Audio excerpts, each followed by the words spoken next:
We are in an era where skincare has boomed and the products are aplenty. But how did we get here? Let's take a look how skincare has evolved over the last 100 years. I'm going to try the skincare routines from each decade so we can find out the good, the bad, the toxic, what should have stayed and what should have gone. Starting with the roaring 1920s. We saw women beauty standards with an increased focus on cleanliness and a fascination with a youthful look. Bathing regularly became normal. Women washed their faces with soap. Raw, harsh soap. Feels like a bit of a crime. Pat dry to not irritate the delicate skin. Feels like it's really stiff. Yay. Before applying lanolin for a facial massage. I don't have just pure lanolin, which they didn't have all the random preservatives and things. This has 1, 2, 3, 4, 5, 6, 7, 8, 9, 10, 11. Anyway, it's got a lot of ingredients in it. I'm just gonna, wow, it feels thick. Massage was really important to get circulation flowing. My skin feels quite soft actually. That did counter the soap, but not in a natural way. Lemon juice was sometimes used to bleach the skin as the white skin look was still very much sought after in those times. My face is stinging. And vanishing cream was big. It's basically the BB cream of the day. My face is still stinging. So that's the 1920s. The simplicity of that routine is actually quite refreshing. However, the products used, I certainly wouldn't use them. The 1930s brought a subtle change to the morning skincare routine. Cold creams and cleansing creams were regularly used. I was able to find one of these. I didn't even know this existed. It smells like grandma. If you're a grandma out there, this is beautiful. Oh, it's really smooth. This was definitely a step up from soap. As well as stimulating creams filled with really irritating ingredients to provoke redness thought to boost circulation. I've gone ahead and made my own. It has cinnamon, eucalyptus, and some other stuff. Basically the kind of thing you really don't want to be putting on your face. A lot of experts at the time believed good circulation was the foundation of good skin. My face does feel like it's on fire. It was believed wrinkles were caused by a loss of fat in the face. A tissue cream or skin food, often containing animal fats, was used to counter this theory. And here I have pure beef tallow. It was thought the longer you leave it on, the greater effect it would have. This feels so oily. The 30s in summary. My skin feels better than it did in the 20s. However, that stimulating cream was an interesting experience, honestly, but no. The 1940s. Finding more women in factories, munitions, and farms with the war. So a long multi-step skincare routine was just not practical. A cold cream was a must and would often be left on rather than washing it off. I don't feel like I really should leave it on my face. It's equivalent to the feeling of leaving shampoo or conditioner in your hair and not washing it out. An astringent ointment was used to close pores. Basically, a really strong toner. Toners generally are really stripping, and astringent scares me a little bit. And petroleum jelly was used under the eyes to reduce puffiness. It feels nice, but also really oily. Who came up with this? The Elizabeth Arden Youth Mask was popularized. Basically the first introduction of electrical stimulation on your face that uses heat to boost circulation. Again, circulation is key. This procedure consisted of low-level microwave energy. Thank goodness for technological progression. The 1940s. In summary, I do still love the simplicity of this, but not washing off a cleanser doesn't make sense. The golden age of makeup, the 1950s, where there was a rise in heavier makeup looks and bold eyes. Skincare routines were still, however, quite short and simple. Again, starting off with a cold cream. Thankfully, they were washing it off at this point. Then we go into cleanse again. Finishing with soap. I don't know. Now my face is feeling dry. As well as face steaming, and petroleum jelly was the moisturizer of choice. This feels wrong. It feels smooth actually. It feels very heavy and thick. Is petroleum? I am a little bit concerned about pores and clogging, youth, or acne. It was also the era where skin improvement cosmetics started to sell fast. Everyone was in search for the perfect youth-preserving skincare. To summarize the 50s, I think this was a much better decade. There was not really anything stripping or abrasive. The moisturizer is questionable. The soap also questionable. I just can't stop touching my face. It feels so weird. In the 60s, women desired healthy, youthful skin more than ever. It was more common to see multi-step skincare routines and women taking extra care of their bodies. Double cleansing was still a thing, starting with cleansing cream first, second cleanser with soap. And this was the introduction of the Dove Beauty Bar. Cleanest pores ever. Also driest skin ever. Moisturizer, still heading in with some petroleum jelly being the moisturizer of choice. Skincare was now also chosen according to your skin type. And despite the desire for sun-kissed skin, there were more and more products using SPF as they learned about the connection with skin cancer and the sun. Wow, I'm sure my face smells delightful right now.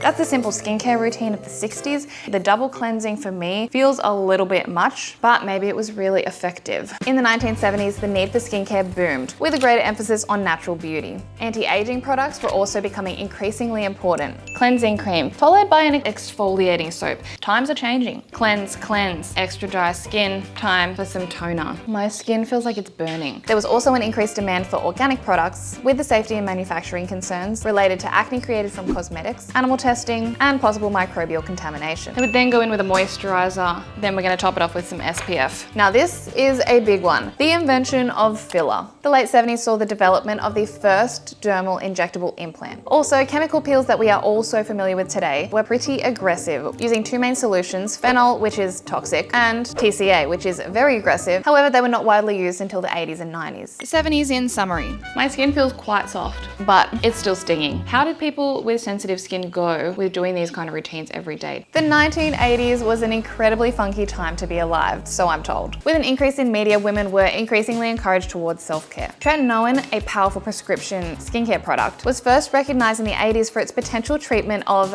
aging, not acne. Acne cleansers also came onto the scene, causing a stinging or tingling sensation from irritating ingredients. I don't know why they really liked stinging products. There is this freshness to my face. Toothpaste was multi-purpose and it used as acne spot treatment. It was cheap, affordable, and supposedly effective. I feel so wrong about putting toothpaste on my face. I believe in the 80s was the introduction of the St. Ives apricot scrub. The exfoliating factor is deep. Next step, toner. This is what is really irritating my skin the most, and collagen was introduced to many moisturizers. This feels so much better than Vaseline. The 80s in summary. I must say, all of the weird acne products were a little bit too weird for me. Collagen moisturizer, huge win though. The 90s may have not been the greatest years of fashion, but it was certainly a transformational decade of skincare. As beauty retail skyrocketed, so did serious skincare. Olay, L'Oreal, Elizabeth Arden were coming out with more and more products with complexion performance-oriented skin treatments. Exfoliating your way to youthful skin was a common trend, with St. Ives apricot scrub being a staple in many homes. This is like putting sand On your face. Let's make it more raw with some toner. I really 100% need moisturizer because I cannot stay like this. 90s, I'm all for simplicity if I haven't already said it like 80 times. The 2000s, the years of Proactive and tanning beds. Acne treatments at the time looked like sucking all the moisture out of your skin to ensure no clogged pores ever. Acne products really just boomed. Good old apricot scrub. This made its way through quite a few decades. In my teens, I was using this stuff all the time. Ouch, ouch, ouch. Next step, toner. Hyaluronic acid moisturizers emerged probably to counter the newly found face desert epidemic. For all of those proactive people out there, hyaluronic acid moisturizer was definitely here to save the day, and manufacturers began using antioxidant and skin energizing technologies to recharge. Despite the trend towards sun safety and an increased use of SPF products, it wasn't yet fully adopted. A long way we have come from face bleaching. We shifted away from animal testing and towards organic products. The choices were aplenty. The 2000s, I feel so much better about this with antioxidant serums and soothing ingredients, not the Proactive. The 2010s were not so long ago, and you can tell because that sounds really weird to say. This is where we really saw the fascination of skincare routines take off with the rapid growth of social media. Skincare boomed greater than ever. With the multi-step skincare routine growing out of control. Double cleansing was back. I'm feeling a little bit better about this one because we're not going in with soap. I'm gonna use my regular cleanser. It is 100% organic and natural. Then I'm gonna go in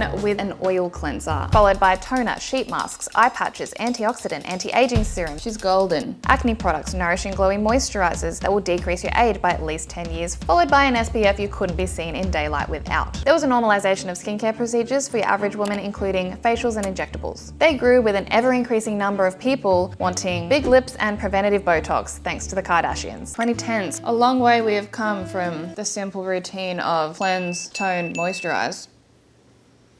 This brings us to now, the 2020s, the time where we've been told we can do it all, yet we have no time to really do anything. That includes the 20-step skincare routine, gua sha, LED face mask, double cleansing, facial massage, an ice roller, toner, anti-acne treatment, acne spots. This is quite a stretch further from toothpaste. Serums, at least 3. Hyaluronic acid, vitamin B, vitamin C, zinc, niacinamide, more vitamins, more serums. Eye cream. We can't let people know that we don't sleep. Is my skin happy? I think it's just confused is. Have I forgotten anything? We've seen an increased use in electronic tools, Just to make your life slightly easier. light therapy, microneedling, and yes, the electrical stimulation of a microcurrent device. Wow, 2020. What a time to be alive. Also, preventative injectables are at an all-time high. It is rare to see someone without them these days. Wrinkles are bad, apparently. I beg to differ. I think we have come a long way with skincare, and wow, less is definitely more. I hope you found this video insightful. Subscribe and check out this video right here where I experimented with red light therapy for an injury. And wow, I got some absolutely crazy results.